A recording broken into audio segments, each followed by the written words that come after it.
क्या शादी के बाद सहमति खत्म हो जाती है? शादी एक पवित्र रिश्ता जो बना है प्यार, भरोसे और वादे से। पर क्या शादी के बाद किसी महिला की ना की कोई कीमत नहीं रह जाती? क्या पति के पास ये अधिकार हो जाता है कि वो अपनी पत्नी के साथ जबरदस्ती शारीरिक संबंध बना सकता है? जी हाँ, आज हम बात करेंगे इसी मुद्दे पर जिस पर आज भी भारत में खुलकर बात नहीं होती, मैरिटल रेप के बारे में।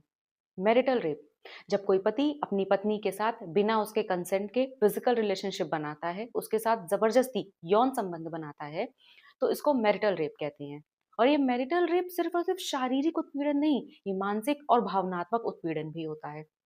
अब सबसे पहले मैं आपको बता देती हूँ कि कंसेंट क्या है।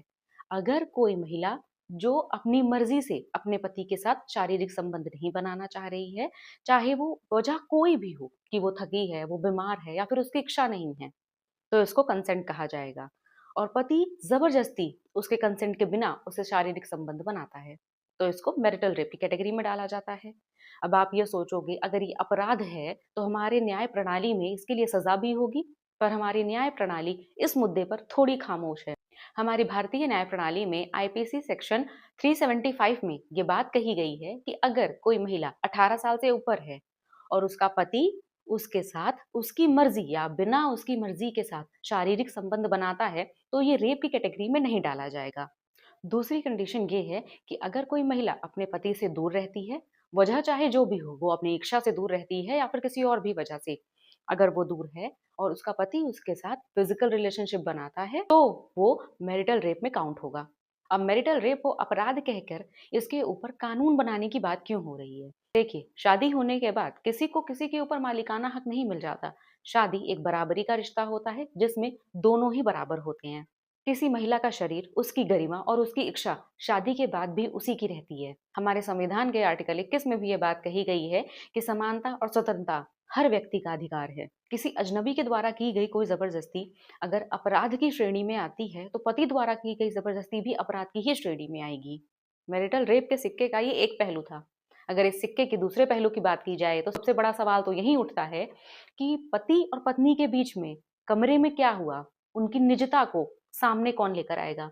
इसका क्या प्रूफ है कि पत्नी ने कंसेंट नहीं दिया था और पति ने जबरदस्ती की थी? इसका नाजायज फायदा भी उठाया जाएगा, झूठे केसेस और बढ़ेंगे, झूठे आरोप और लगाए जाएंगे। इस पर सबूत लेकर आना कि मैरिटल रेप हुआ है या नहीं, ये बहुत मुश्किल होगा। कुछ लोगों का तर्क ये भी है कि अगर शरीर पे किसी तरीके का निशान या चोट हो तो उसको मैरिटल रेप कहा जाए, पर ये मैरिटल रेप में नहीं, घरेलू हिंसा में आएगा। नेशनल फैमिली हेल्थ सर्वे के अकॉर्डिंग ये बात सामने आई है कि भारत में ज्यादातर महिलाओं को लगता है कि शादी के बाद की गई जबरदस्ती जो पति के द्वारा की जाती है, वो बहुत ही सामान्य बात है। इसमें कोई बड़ी बात नहीं अगर उसने पत्नी के साथ किसी भी तरीके की जबरदस्ती की है। उनको ये बात सामान्य लगती है और वो कहती हैं कि अगर पति नहीं करेगा तो कौन करेगा। शादी में तो ये सब बहुत आम बात है, उनको ये बहुत ही सामान्य घटना लगती है। पर अगर भारत को छोड़कर बाकी देशों की बात की जाए तो लगभग 100 देश ऐसे हैं जहां पर मैरिटल रेप को एक अपराध माना गया है और वहां पर इसको लेकर कानून भी बनाए गए हैं। इसमें USA, Australia, UK, Nepal, south Africa, ऐसी कुछ कंट्रीज हैं जिसमें ये बात साफ कही गई है कि मैरिटल रेप एक अपराध है। शादी कोई लाइसेंस नहीं, एक जिम्मेदारी है। अब हमें महिलाओं की ना का भी सम्मान करना होगा, और जब तक हम सम्मान नहीं करेंगे महिलाओं की ना का, तब तक जो बराबरी की बात हम करते हैं वो सिर्फ और सिर्फ हमारी किताबों तक सीमित रह जाएंगी, वास्तविकता कभी नहीं बन पाएगी। इस मुद्दे पर आपकी राय क्या है, प्लीज मुझे कमेंट बॉक्स में जरूर बताइएगा। और अगर आपको ये वीडियो अच्छी लगी हो तो प्लीज वीडियो को लाइक जरूर करिएगा और चैनल को सब्सक्राइब भी। Thank you.